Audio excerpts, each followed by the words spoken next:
Well, I'm doing better than another guy tonight. Oilers win the game and the series in overtime against the Vegas Golden Knights. 1-0. And I gotta tell you, this game was close. I mean, obviously, we went to overtime. There was no goals in the game. It was close. If you watch the game, you know what I'm talking about. No team looked like they were better than the other. It wasn't a goalie fest on one end. It wasn't anything like that. The two teams were definitely evenly matched in this game. I think the reason we didn't see a score run up is because both goalies, this was a prove-it night for both of them. Skinner's got the stigma against him because, the first few games weren't great, admittedly. I saw some people saying, oh, you saw this game, so you have to apologize for those games where you yelled at him. I don't think that's the case. I think you go into each game, it's a new game. You don't focus on the past, you focus on the game that you got right in front of you. The mistakes that happened in the past, they're still valid, they're still there, but he's made up for it. You don't apologize, but you appreciate what he's done. And on the other end of the ice, based on last game, Hill had to prove that he hasn't lost his you-know-what. That he's still got it. And he definitely showed that tonight. I know in the end, he kind of didn't have it, but at the same time, and we'll get to it a little bit, it's not his fault. But all through this game, I mean, there were chances for both sides. Both goaltenders had to come up strong. There was one play near the end of regulation where McDavid, he's on a break, and he gets a good shot off, and it doesn't go in. Hill's too strong for him, too in place, in position. He's good to make that save. He's been looking like that all night. It's just that's probably his biggest save of the night, which is for them unfortunate as terms of what's coming up, because we get to overtime. I'm happy. I can understand why some people may not be happy. Again, this is a weird series for me, because Vegas went and they've basically taken over Arizona's market. So with it being the other desert team, there's a little bit of love for them, I guess. I was really hoping that these two teams would not play each other because of this. But at the same time, I'm from Alberta. Edmonton was my childhood team. I've got to go with Edmonton here. But there's that respect that I have for Vegas.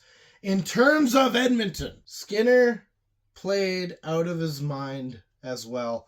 And ultimately, there were some grade A chances that Vegas threw at him that he handled like it was nothing.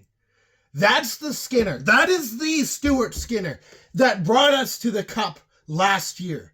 That is the Stuart Skinner that pulled this team within one win of winning the Stanley Cup. That's what we need more of. And there was someone on Twitter that, it's called X now, I gotta try and remember that blamed all of this on that decision in the first round where Hiller made that challenge. It gave Edmonton momentum, and they've been riding it ever since.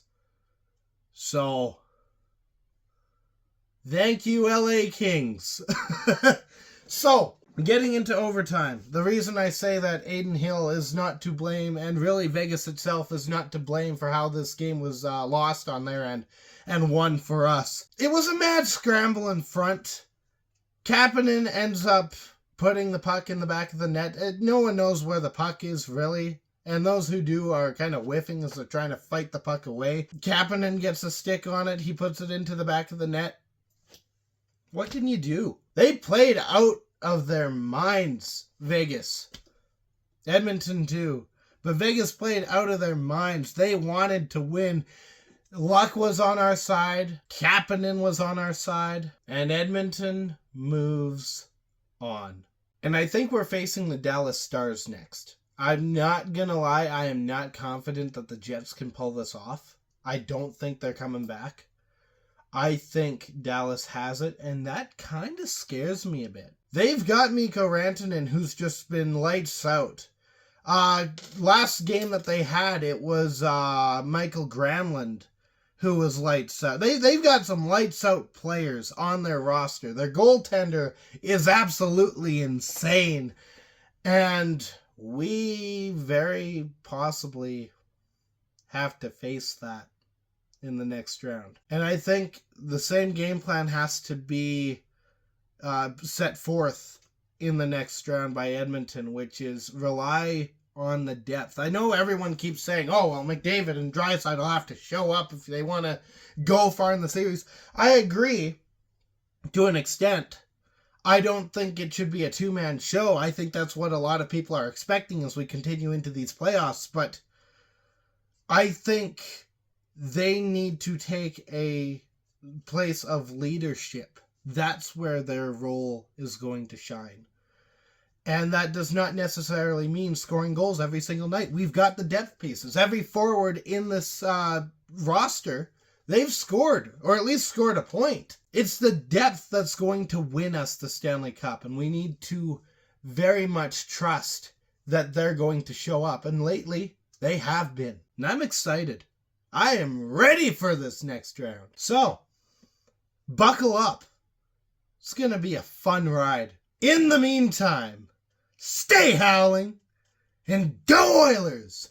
Thank you so much for watching. If you liked what you saw, you can hit the like button. You can hit the subscribe button if you want to see more of this kind of stuff.